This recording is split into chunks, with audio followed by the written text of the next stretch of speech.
Doctor ಹಾಗೇನೆ ಈಗ ನಾವು ಪ್ರಕೃತಿಗೆ ಹತ್ತಿರವಾಗಿರಬೇಕು, ಪ್ರಕೃತಿಯನ್ನ ಬಳಸ್ಕೊಳ್ಬೇಕು ಅಂತ ಹೇಳ್ತಾರೆ. ಬಟ್ ಈಗ ನಾವು ಪ್ರಕೃತಿಯ ವಿರುದ್ಧ ಹೋಗ್ತಿದೀವಿ, ಪ್ರಕೃತಿಯಿಂದ ದೂರ ಆಗ್ತಾ ಇದೀವಿ. ಇದೇ ಪ್ರಮುಖ ಕಾರಣನ ನಮ್ಮಲ್ಲಿ ಕಾಯಿಲೆಗಳು ಹೆಚ್ಚಾಗೋದು, ಈ ರೋಗ ನಿರೋಧಕ ಶಕ್ತಿ ಕಡಿಮೆ ಪ್ರಮುಖ ಕಾರಣ ಅಲ್ಲ, ಅದು ಒಂದೇ ಕಾರಣ. Okay, it is only reason. It's the only reason that we are getting away from nature. ಪ್ರಕೃತಿಯಿಂದ ದೂರ ಹೋಗ್ತಾ ಇದೀವಿ.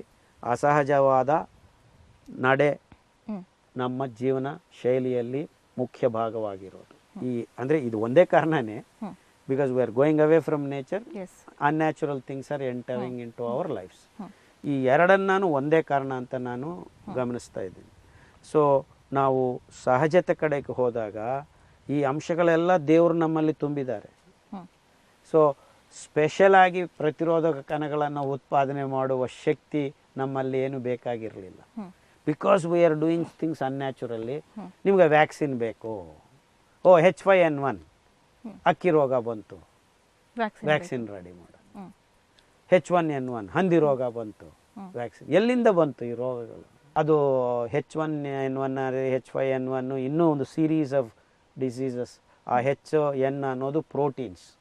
ಅದು ಒಂದು ಎಂಟ್ರಿ ಮಾಡಿಕೊಳ್ಳೋದಕ್ಕೆ ನಿಮ್ಮ ದೇಹ ಜೀವಕೋಶ ಒಳಗಡೆಕ್ಕೆ, ಮತ್ತು N ಅಂದರೆ ಎಂಟ್ರಿ ಹೊರಗಡೆ ಹೋಗೋದಕ್ಕೆ, ಅದು ಪ್ರೋಟೀನ್ಗಳನ್ನು ರಿಲೀಸ್ ಮಾಡುತ್ತೆ ಈ ವೈರಾಣುಗಳು.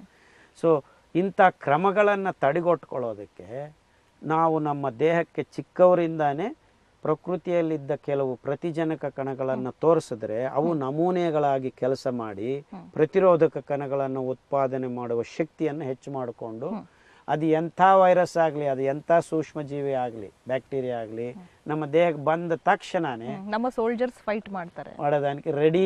ಸೋಲ್ಜರ್ಸನ್ನ ರೆಡಿ ಮಾಡೋ ಒಂದು ವ್ಯವಸ್ಥೆ ನಮ್ಮಲ್ಲಿ ಪೂರ್ವ ಸಿದ್ಧತೆ ನಡೆದಿದೆ. ಪೂರ್ವ ಸಿದ್ಧತೆ ನಡೆದಿರೋದ್ರಿಂದ when the enemy really comes in, will fight and ಮುಗಿಸ್ಬಿಡ್ತೇವೆ ಅವ್ರನ್ನ. ಸೊ ಯಾವತ್ತೂ ನಿಮ್ಗೆ ತೊಂದರೆ ಆಗೋದಿಲ್ಲ. ಸೊ ಅಂಥ ಸ್ಥಿತಿಯನ್ನು ನಾವು ನಮ್ಮ ದೇಹಕ್ಕೆ ಒದಗಿಸ್ಕೋಬೇಕು. ಆ ಒದಗಿಸ್ಕೊರೋದ್ರಲ್ಲಿ ನಾವು ಕಳೆದ 15 ವರ್ಷದಲ್ಲಿ ತುಂಬ ಅಧ್ಯಯನ ಮಾಡಿ 7 ಸೊಪ್ಪಿನ ರಸಗಳನ್ನು ನಾವು ಗುರುತಿಸಿದ್ವಿ. ಅದನ್ನು ಒಂದೊಂದಾಗಿ ಹೇಳ್ತೀನಿ. ಗರಿಕೆ, ತುಳಸಿ, ಅಮೃತ ಬಳ್ಳಿ, ಬಿಲ್ವ, ಹೊಂಗೆ, ಬೇವು, ಅರಳಿ. ಈ 7 ಸೊಪ್ಪಿನ ರಸಗಳನ್ನು ನೀವಾಗ್ಲಿ ನಿಮ್ಮ ಮಕ್ಕಳಾಗ್ಲಿ ಇವಾಗ್ಲೂ ಯಾವಾಗ್ಲೂ ಪ್ರತಿದಿನ ಬೇಕಾದ್ರೂ ಉಪಯೋಗಿಸಬಹುದು. ಪ್ರತಿದಿನ ಬೇಕಾಗಿಲ್ಲ. 7 ದಿವಸಕ್ಕೆ ಒಂದು ಸೊಪ್ಪು. ಅಂದ್ರೆ ಗರಿಕೆ ಸೊಪ್ಪು 7 ದಿವಸ, ನೆಕ್ಸ್ಟ್ 7 ದಿವಸ ತುಳಸಿ, ನೆಕ್ಸ್ಟ್ 7 ದಿವಸ ಅಮೃತ ಬಳ್ಳಿ, ನೆಕ್ಸ್ಟ್ 7 ದಿವಸ ಬಿಲ್ವ, ನೆಕ್ಸ್ಟ್ 7 ದಿವಸ ಹೊಂಗೆ, ನೆಕ್ಸ್ಟ್ 7 ದಿವಸ ಬೇವು, ನೆಕ್ಸ್ಟ್ 7 ದಿವಸ ಅರಳಿ. ಈ ಸೊಪ್ಪಿನ ಅಂದ್ರೆ 49 ದಿವಸ, 7 into 7 49 ಡೇಸ್. ಯಾವ ತರ ಉಪಯೋಗಿಸಬೇಕು ಸಂಚಿಕೆಯಲ್ಲಿ ಹೇಳಿದೆ. ಕಷಾಯ ಮಾಡೋ ರೀತಿ 4-5 ಎಲೆಗಳನ್ನ ತೊಳೆದ ಮೇಲೆ ಹಂಗೆ ಬಾಯಿಗೆ ಹಾಕೊಂಡು ಅಗದು ರಸವನ್ನು ಕುಡಿಬಹುದು, ಅದನ್ನ ನುಂಗಬಹುದು.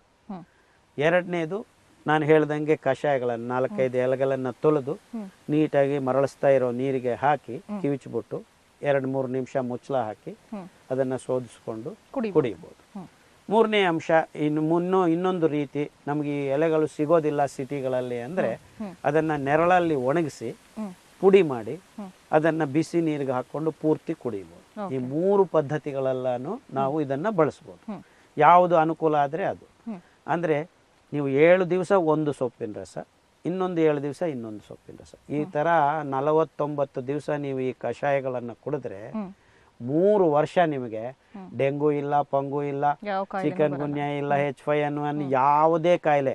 ಡೆಂಗು ಬಂದಿದೆ, ಅಲ್ಲಿ ಡೆಂಗು ಜ್ವರ ಆಗಿದೆ, ಆ ಹಾಸ್ಪಿಟಲ್ ಅಲ್ಲಿ ತುಂಬಾ ಜನ, ನೀವು ಹೋಗಿ ಅಲ್ಲಿ ಮಧ್ಯದಲ್ಲಿ ಕೂತ್ಕೊಳ್ರಿ, ನಿಮ್ಮ ಮಗುನ ಕೂರಿಸಿ, ಅವನಿಗೇನು ತೊಂದರೆ ಆಗೋದಿಲ್ಲ. For 2 to 3 years it will protect. ಅಂದ್ರೆ ಆ ಪ್ರತಿರೋಧಕ ಕಣಗಳನ್ನ ರೆಡಿ ಮಾಡುವ ವ್ಯವಸ್ಥೆ ನಿಮ್ಮ ದೇಹದಲ್ಲಿ ಈ ಅದ್ಭುತವಾದ ಸೊಪ್ಪಿನ ರಸಗಳಲ್ಲಿ ಸಿಗ್ತಕ್ಕಂಥ ಆ ದೊಡ್ಡ ಮಾಲಿಕ್ಯೂಲ್ಸ್ ಏನಿವೆ, ಪ್ರತಿರೋಧಕ ಕಣಗಳನ್ನ ರೆಡಿ ಮಾಡೋದನ್ನ ಹೇಳ್ಕೊಡ್ತವೆ ನಿಮ್ಮ ದೇಹಕ್ಕೆ. ನಿಮ್ಮ ಮೂಲೆ ಮಜ್ಜೆಯಲ್ಲಿ ಈ ಇಮ್ಯುನಿಟಿ ಸೆಲ್ಸ್ ಅಂತ ಏನ್ ಹೇಳ್ತೀವಿ, ಅದು ಟಿ ಸೆಲ್ಸ್, ಬೇರೆ ಬೇರೆ. ಯಾವ ವಯಸ್ಸಿನವರು ಬೇಕಾದ್ರೂ ಇದನ್ನ, ಎಲ್ಲಾರು, ಎಲ್ಲಾ ವಯೋಮಾನದವರು, 1 ವರ್ಷದಿಂದ ಹಿಡಿದು ಮಕ್ಕಳಿಂದ ಹಿಡಿದು 108 ವಯಸ್ಸು ಇದ್ದ ಮುದುಕರು ಇದನ್ನ ಸೇವನೆ ಮಾಡಬಹುದು. ಅಂಡ್ ಇನ್ನೊಂದು, ನೀವು ರೆಗ್ಯುಲರ್ ಆಗಿ ಇದನ್ನ ಬಳಸ್ಕೋಬಹುದು. ನಾನು ಹೇಳಿದ್ದ ಕಷಾಯ ರೀತಿಯಲ್ಲಿ ಈ ಸೊಪ್ಪುಗಳನ್ನ ನೀವು ಬಳಸಬಹುದು.